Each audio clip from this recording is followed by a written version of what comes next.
BJP ने अपना manifesto जारी कर दिया है। बीजेपी ने इसके साथ ही यह साफ कर दिया है कि अगर वो फिर से एक बार सत्ता में आती है तो अगले 5 सालों में वो कौन से वादे होंगे जिन्हें वो पूरा करेगी। और बीजेपी के मैनिफेस्टो को लेकर आजकल खूब चर्चा भी हो रही है। अब एक बड़े ग्लोबल ब्रोकरेज हाउस ने इस मैनिफेस्टो को लेकर एक बड़ी बात कह दी है। हम बात कर रहे हैं सिटी की। तो चलिए बताते हैं कि सिटी ने भाजपा के चुनावी मैनिफेस्टो को लेकर के क्या कहा है।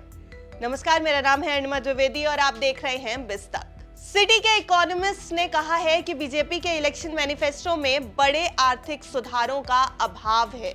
एक नोट में इन्होंने कहा है कि बीजेपी के मोदी की गारंटी वाले चुनावी घोषणा पत्र में आर्थिक सुधारों का कहीं जिक्र नहीं किया गया है। इसमें लेबर और लैंड लॉज जैसे कानूनों में बदलावों की कोई बात नहीं की गई है।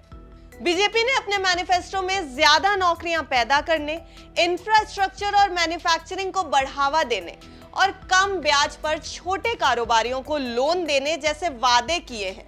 सिटी के इकोनॉमिस्ट समीरन चक्रवर्ती और बाबर जैदी ने कहा है कि जमीन, लेबर, एग्रीकल्चर, निजीकरण, विदेशी इन्वेस्टमेंट जैसे बड़े स्ट्रक्चर आर्थिक सुधारों का मैनिफेस्टो में कोई जिक्र ना होना थोड़ा निराश करता है। हालांकि इन्होंने कहा है कि बाद में इस तरह के रिफॉर्म्स का ऐलान किया जा सकता है।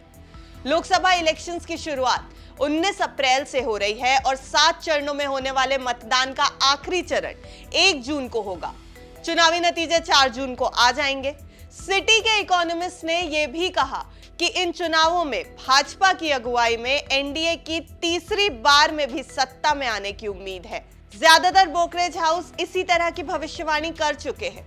सिटी का कहना है कि बड़े लेवल पर देखा जाए तो भाजपा का चुनावी मैनिफेस्टो बदलाव की बजाय कंटिन्यूटी की ओर झुकाव रखता है। रिपोर्ट में यह भी कहा गया कि मैनिफेस्टो में साफ तौर पर भारत को ग्लोबल मैन्युफैक्चरिंग ताकत बनाने की महत्वाकांक्षा दिखाई दे रही है। एक तरफ जहां सिटी ने भाजपा के मैनिफेस्टो में बिग बैंग रिफॉर्म्स का अभाव बताया, वहीं एक और global brokerage house UBS securities का कहना है कि भाजपा मैनिफेस्टो में पॉलिसी कंटिन्यूटी दिखाई देती है। यूबीएस के मुताबिक बीजेपी के उलट कांग्रेस के मैनिफेस्टो में पॉपुलरिज्म यानी कि लोक लुभावनी घोषणाओं पर फोकस किया गया है। यूबीएस का कहना है कि बीजेपी ने अपने मैनिफेस्टो में मौजूदा वेलफेयर प्रोग्राम्स को ही आगे बढ़ाने की बात की है। इसमें 70 साल से ज्यादा सभी लोगों को मुफ्त हेल्थ इंश्योरेंस देने, पाइप्ड कुकिंग गैस कनेक्शन देने, अगले 5 साल तक मुफ्त राशन और गरीबों को मुफ्त बिजली देने जैसे ऐलान किए गए हैं। दूसरी तरफ कांग्रेस के मैनिफेस्टो में गरीब परिवारों की महिलाओं को सालाना 1 लाख रुपए देने जैसे वादे किए गए।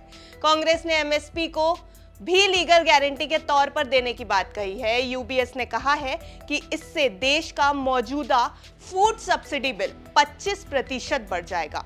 कुल मिलाकर 19 अप्रैल को पहले चरण की वोटिंग होनी है और इसके साथ ही 7 चरणों में होने वाले मतदान के बाद यह तय हो जाएगा कि जनता ने किसके मैनिफेस्टो पर भरोसा जताया है और किसे अगले 5 साल के लिए सत्ता सौंपने का मन बनाया है।